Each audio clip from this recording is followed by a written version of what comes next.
ఈరోజు 25-26 బడ్జెట్ సమావేశాలు GHMC council మీటింగ్లో మరి సభ నిర్వర్తించడం జరిగింది. అదేవిధంగా కార్పొరేటర్స్ అందరం కూడా మనొక బీఆర్ఎస్ పార్టీ తరఫు నుంచి కార్పొరేటర్స్ అందరం కూడా విజిట్ చేయడం జరిగింది. అక్కడ వెళ్ళిన తర్వాత మాతో పాటు ఎక్స్ అఫీషియో మెంబర్స్ కూడా రావడం జరిగింది. దాంతోపాటు మేము బడ్జెట్ సెషన్ మరి మేయర్ గారు ఆ విషయంలో తను కంటిన్యూ స్టార్ట్ చేసేటప్పటికీ మేము ఒకటే అడిగాము, బడ్జెట్ సెషన్లో డిస్కషన్ చేసిన తర్వాత ఆమోదం పలుకుదామన్న విషయంలో మేము చెప్పినప్పటికీ మాకు ఎవరికి కూడా అవకాశం ఇవ్వకుండా ఆమోదం పలకడానికి తను సిద్ధమైపోయి ఆమోదం కూడా పలకడం జరిగింది. ఇక్కడ జరిగిన విషయం బడ్జెట్ విషయంలో మాకు అవకాశం ఇవ్వండి అని మేము అడిగినప్పటికీ కూడా తను మాకు అవకాశం ఇవ్వకుండా అక్కడ కాంగ్రెస్ కార్పొరేటర్స్ అందరితో కూడా వాళ్ళందరికీ అవకాశాలు ఇస్తూ ఆమోదం పలకడం జరిగింది.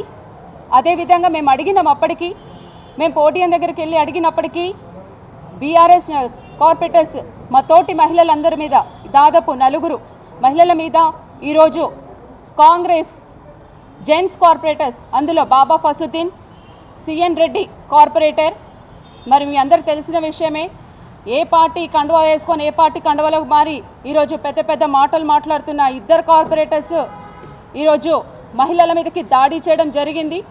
వాళ్ళు మాకు బడ్జెట్ సెషన్ స్టార్ట్ చేయండి అని ఒక క్వశ్చన్ ఒక కార్పొరేటర్ హక్కుతో అడగడానికి ఒక మేయర్ దగ్గరికి వెళ్ళినప్పటికీ వాళ్ళు పట్టుకున్న మా జిహెచ్ఎంసీ బడ్జెట్ సెషన్ కొనసాగించని ఒక ప్లే కార్డు పట్టుకొని పోయిన సమక్షంలో ఆ సందర్భంలో కార్పొరేటర్స్ దగ్గర నుంచి లాక్కోవడము, వాళ్ళ మీద చేయి చేసుకోవడము, వాళ్ళ తల వెంట్రుకలు జుట్టు లాగడము, వాళ్ళ శారీ కొంగు లాగడం, ఈ విధంగా చేయడం జరిగింది.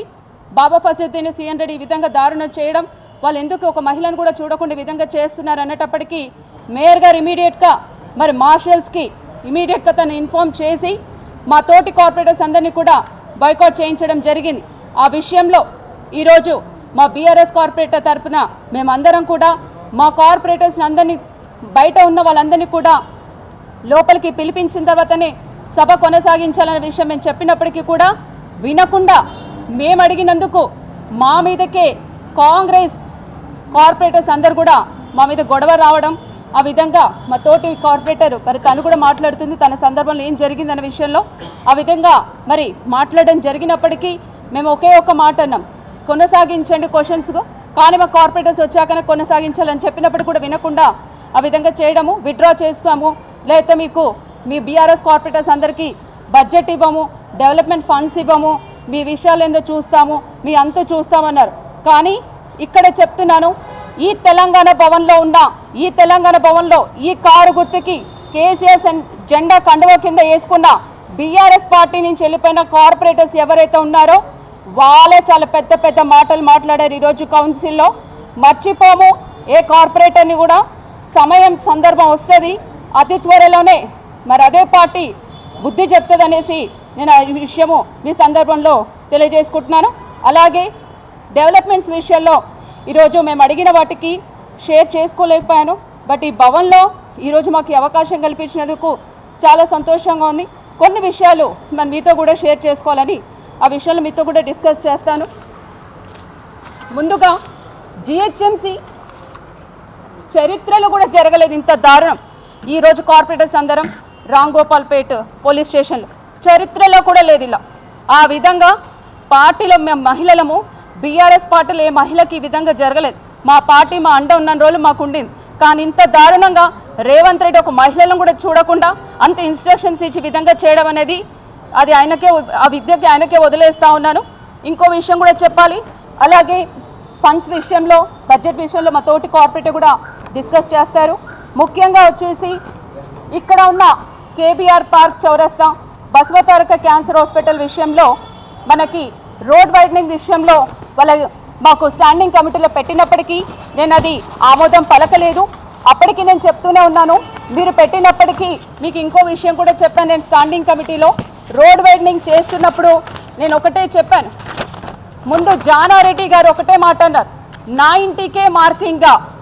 జానారెడ్డి గారు ఈ మాట అడిగారు, నా ఇంటికే మార్కింగ్గా, ఇదేం పార్టీ, ఇదేం సర్కార్, అవసరమైతే నేను రేవంత్ రెడ్డి గారితో మాట్లాడతాను, నా ఇంటికి మార్కింగ్ చేసి ఎలాంటి డెమాలిషన్ చేయొద్దు అని జానారెడ్డి గారు మరి చెప్పినారు.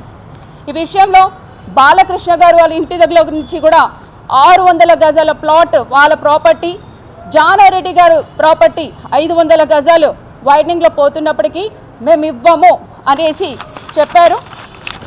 ఇదోండి ఆయన విఐపి రోడ్ మార్కింగ్ ఎక్స్టెన్షన్. ఇంతవరకు ఇది జరగలేదు. కానీ జిహెచ్ఎంసి కౌన్సిల్లో మాత్రం 1090 కోట్లు పెట్టి హెచ్సిటీ అనే ప్రాజెక్ట్ కింద రోడ్ వైడనింగ్ తీసుకుంటున్నారు. నేను అప్పటికీ చెప్పాను, కేబీఆర్ పార్క్ చుట్టూతో ఉన్నా, మన భవన్ చుట్టూతో ఉన్నా, తర్వాత క్యాన్సర్ హాస్పిటల్ చుట్టూతో వాటి ఉన్నప్పటికీ మీరు వైడనింగ్ చేసినప్పుడు ఫస్ట్ మార్కింగ్ చేసిన జానారెడ్డిది తీయండి, ఆ తర్వాత ఈ ప్రాపర్టీస్ తీయండి. ప్రాపర్టీస్ తీసేటప్పటికి ఒకే ఒక్క మాట చెప్పాను నేను, తీసినప్పటికీ వీళ్ళకి ఏమైనా ఇన్ఫర్మేషన్ ఉందా అంటే లేదు మేడం అన్నారు. లేదు అంటే నేను ఒకటే అడిగాను, ఇన్ఫార్మ్ చేయండి, వాళ్ళకి ఇంకో రీప్లేస్ చేయండి, ఇంకే విషయంలో మీరు వాళ్ళని యాక్సెప్ట్ చేస్తారని చూసిన తర్వాత ఇవ్వండి అనే విషయం చెప్పినప్పటికీ కూడా ఈరోజు కేబీఆర్ పార్క్ ఎజెండా మరి జిహెచ్ఎంసీ బడ్జెట్ సెషన్లో మరి 1090 కోట్లతో పెట్టడం జరిగింది. వద్దన్నా మరి మేయర్ గారు దాన్ని ఆమోదం పలికారు. ఇంకో విషయం కూడా మీకు చెప్పాలి, స్ట్రీట్ వెండర్స్ ఇంతకు ముందు చింతల్ బస్సులో జరిగింది. వెండర్స్ అందరిది మీద మరి అనవసరంగా అనుకోకుండా వాటి అన్నిటిని కూడా డెమాలిషన్ చేయడం జరిగింది. ఆ విషయంలో నేను సూటిగా మరి రేవంత్ రెడ్డి గారికి ఒకటే మాట అడుగుతున్నాను. కుమారి ఆంటీ మీకు తెలిసిన విషయమే, హైటెక్ సిటీ దగ్గర కుమారి ఆంటీ, మరి అదే రేవంత్ రెడ్డి గారు నేను అండగా ఉంటానని చెప్పి అదే రేవంత్ రెడ్డి గారు మరి కుమారి ఆంటీకి సపోర్ట్ చేస్తూ ఒక వెండర్గా సపోర్ట్ చేసి అప్పటికప్పుడు ఫోన్లో మాట్లాడి మరి అదే కుమారి ఆంటీ వెళ్ళి కలవడం కూడా జరిగింది. సో మరి కుమారి ఆంటీ కూడా తను కూడా ఒక సామాన్య వెండర్ కదా, మరి అలాంటప్పుడు ఆల్ ఓవర్ సిటీ నాకు TV9 చౌరస్తా తీసుకొని వెండర్స్ అందరిది కూడా traffic, law and order, GHMC department చెప్పకుండా వచ్చి డెమాలిషన్లు చేయడం జరుగుతోంది. మేము ఎక్కడ పోవాలి, ఏం చేయాలని మేము గతంగా 12 సంవత్సరాల నుంచి మేము ఇక్కడ బతుకుతున్నాం మేడం. మా ఆయన పెరాలసిస్ ఉన్నారు మేడం. ఈ విధంగా మాకు ఎప్పుడు జరగలేదు. కేసీఆర్ సార్ ఉన్నప్పుడు మాకు వెండర్ కార్డు ఇచ్చారు, 12,000 నుంచి 25,000 వరకు మాకు లోన్లు కూడా వచ్చాయి మేడం. ఇంతవరకు ఎక్కడ జరగలేదు ఈ విషయంలో మాకు అని చాలా బాధగా పడ్డారు. ఈ విషయం కూడా నేను ఈరోజు కౌన్సిల్ మీటింగ్లో డిస్కస్ చేద్దామనే విషయంలో కూడా నేను ఆలోచించాను. అండ్ ఇంకో విషయం కూడా చెప్పాలి మీకు, ఎలక్ట్రికల్ డిపార్ట్మెంట్ బడ్జెట్ సెషన్లో ఈ విషయం కూడా చెప్పాలనుకున్నాను. GHMC electrical department WSL company వాళ్ళు ఫండ్ జిహెచ్ఎంసీకి ఇచ్చినప్పటికీ వాళ్ళు కూడా మరి ఆ డబ్బులు మరి స్టాఫ్కి మెయింటెనెన్స్ కంప్లైంట్స్ అలాగ ఉండడం వల్ల మాకు జీతాలు రావట్లేదు, మాకు జీతాలు ఇవ్వండి అనేసి వాళ్ళందరూ కూడా బైఠాయించడం జరిగింది. ఈ విధంగా మాకు న్యాయం చేయండి అని కొంతమంది నాకు పంపించినవి ఇవన్నీ బీఆర్ఎస్ పార్టీ నుంచి ఏదో ఒక పోరాటం చేస్తే మాకు జీతాలను వస్తాయి మేడం అని వాళ్ళు నాకు పంపించిన వార్తలు. అలాగే మీకు ఇంకో విషయం చెప్పాలి,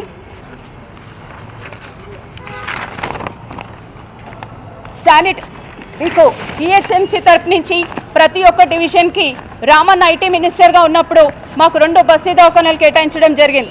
బస్తీ దవాఖానాలో కూడా అక్కడ ఉన్న స్టాఫ్కి మరి శాలరీస్ పేమెంట్స్ లేకపోవడం, యూపీఎస్సీ సెంటర్ కానీ బస్తీ దవాఖానాలో సరైన మరి మెడిసిన్స్ మందులు అందుబాటులో లేకపోవడం కూడా ఈ విషయంలో కూడా చాలా ఈ విధంగా బాధపడుతూ ఉన్నారు జనాలందరూ కూడా. ఇప్పటికైనా మరి రేవంత్ రెడ్డి గారు ఈ మాత్రం బడ్జెట్ అంటున్నారు. మీకు ఇంకో విషయం కూడా చెప్పాలి, బడ్జెట్ ఇచ్చేది ఇస్తాం, పలికేది పలుకుతాం, ఇది మాత్రం బడ్జెట్ ఎవరికి ఇచ్చేది లేదు, అది జీతాల వరకే పెట్టాలి, నేను చెప్పిందే చేయాలని మరి రేవంత్ రెడ్డి గారు అన్నారని విషయము మాకు అప్డేట్ ఉంది కాబట్టి మీకు ఆ విషయం చెప్తున్నాను.